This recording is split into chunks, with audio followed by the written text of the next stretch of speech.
What if I told you that you're running away from yourself while desperately searching for yourself, that this entire race to become someone better is actually an escape from the only thing you really need to find, who you already are, right now, in this exact moment? Think with me for an instant. How many hours have you already spent trying to mold yourself into an improved version of yourself? How many self-help books? How many motivational videos?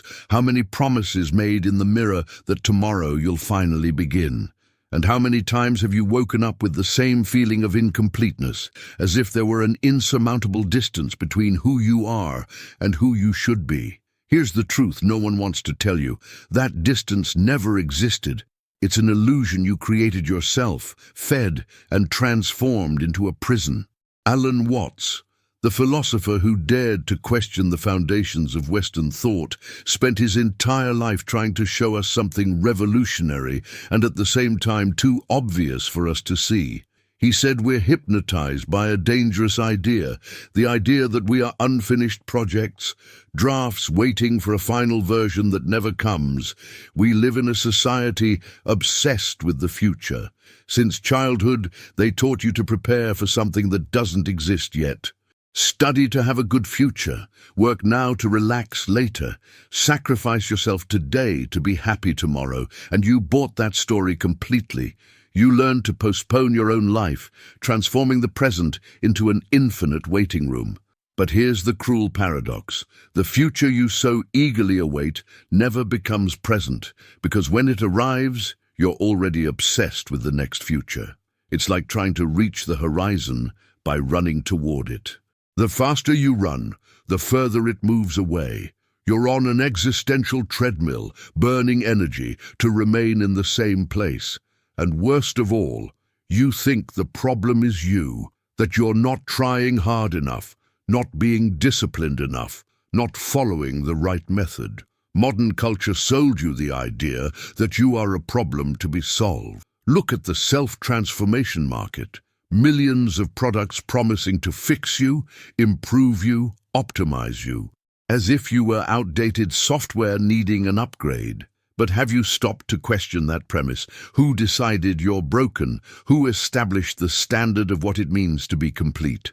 Society created an idealized image of the perfect human being, productive, always positive, always growing, and convinced you that anything below that is failure.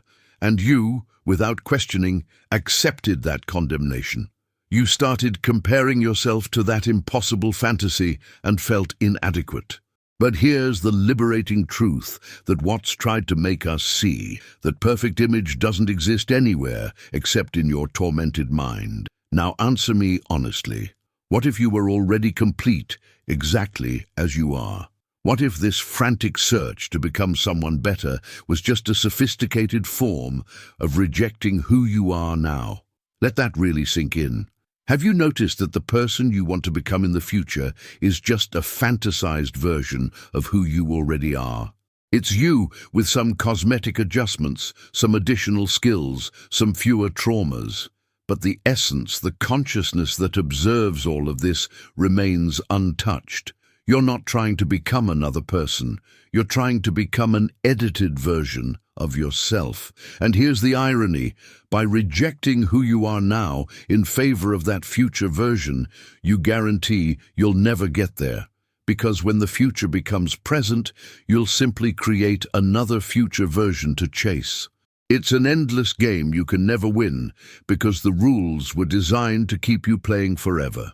Think about how you treat yourself. Do you speak to yourself the same way you would speak to someone you love? Or do you maintain an internal dialogue of constant criticism, permanent dissatisfaction, relentless demands? Do you look in the mirror and see possibilities or just flaws? Do you recognize your achievements or only your failures? Most people treat strangers with more kindness than they treat themselves, and this isn't an accident. It's conditioning. You were trained to be your own cruelest critic, to never be satisfied, to always want more. Because a satisfied person doesn't consume, doesn't produce, doesn't compete. A satisfied person is dangerous to a system built on perpetual dissatisfaction. But you feel it, don't you? that deep exhaustion of always being at war with yourself, of waking up every day like a soldier, preparing for yet another battle against your own thoughts, your own habits, your own nature. You're tired of trying so hard just to remain functionally unhappy. And maybe that's exactly why you're here now, looking for answers, looking for a way out of this labyrinth you built yourself. If this idea has already resonated with you, imagine what comes next. Subscribe so you don't miss this journey that can completely change your relationship with yourself. Now let's go deeper. The great illusion isn't just about the future, but about the very nature of what you're seeking. You think you're seeking growth, evolution, transformation. But what you're really seeking is acceptance. Acceptance from others, acceptance from society, and especially self-acceptance. You believe that if you can transform yourself into that ideal person, you'll finally feel worthy of love, respect, of existing. But here's the cruel trick. You're conditioning your own love on future achievements. You're telling yourself that you'll only accept yourself when you reach a certain goal. It's like putting your own happiness as a prize in a game you can never win. And you know what's most fascinating?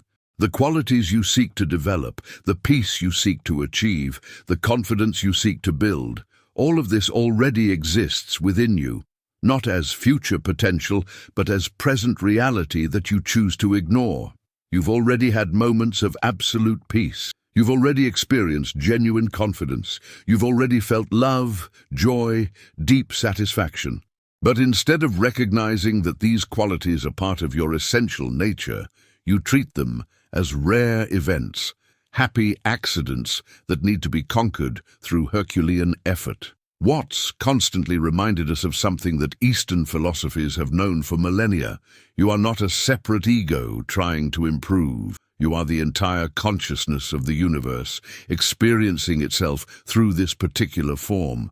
This whole quest to become something is just consciousness playing hide and seek with itself. You are simultaneously the seeker and that which is being sought. It's like your eyes trying to see themselves directly, or your teeth trying to bite themselves. The very attempt creates the impossibility, but there's an even deeper secret that few know, a truth so radical it may seem absurd at first glance. What if I told you that the moment you stop trying to become something is exactly the moment you become it? Think about how happiness works. The more you pursue it directly, the more it escapes. But when you absorb yourself completely in something you love, when you forget yourself for a moment, happiness arises naturally as a byproduct. The same goes for confidence, for peace, for all the qualities you desire. They cannot be forced. They emerge when you stop trying to force them. It's like sleeping. The more you try to force sleep, the more awake you become. But when you relax and allow it, sleep comes naturally. Real transformation doesn't happen through effort, but through acceptance. It's not about adding more layers to your personality, but about removing the false layers you've accumulated. You don't need to become something new. You need to unlearn what you were taught to be. You need to dismantle the armor you built to protect yourself, the masks you wear to impress, the stories you tell about yourself. When you remove all of that, what remains isn't emptiness, but your essential nature, complete and whole, which was always there. Here's the final revelation, the truth that can simultaneously shock and liberate. You already are what you're trying to become, because what you truly seek is not a future achievement, but a present recognition. You don't need to become worthy of love because you already are love. You don't need to achieve peace because you already are peace. You don't need to build confidence because you already are the infinite consciousness that witnesses all fears and all courages without being diminished by any of them. The problem was never that you weren't enough. The problem is that you believed you weren't. And now, in this moment, you have a choice. You can continue running after your own shadow, spending your life trying to become someone you already are.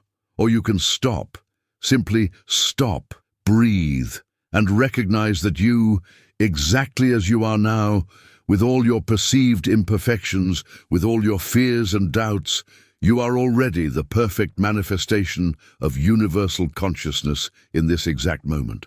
Not because you've reached some special state, but because you could never be anything else. Life isn't testing you to see if you're worthy. Life is inviting you to participate fully, and you don't need permission, you don't need qualifications, you don't need to wait until you're ready. You're already ready. You've always been ready. You are readiness itself, manifesting as this unique and unreplicable person that you are. So stop trying to become and start being. Stop planning your life and start living it.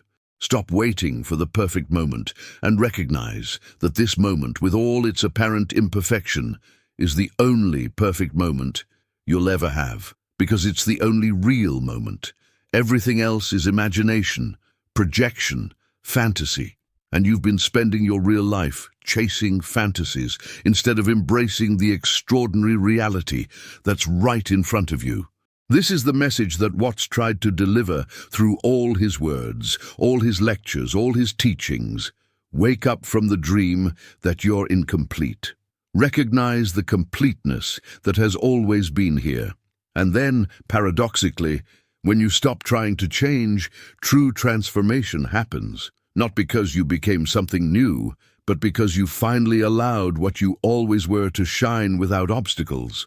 If this journey touched something deep within you, if you recognized a truth you always knew but could never articulate, leave your like. And if you know someone who's trapped in this infinite race of self-improvement, someone who needs to hear that they're already enough, share this video. Sometimes the right message at the right time can free someone from a prison they didn't even know they were inhabiting. Subscribe to the channel for more reflections that challenge the obvious and reveal the extraordinary hidden in the ordinary. Because the truth isn't in the distant future. It's here, now, waiting to be recognized. And you, my friend, you already are it.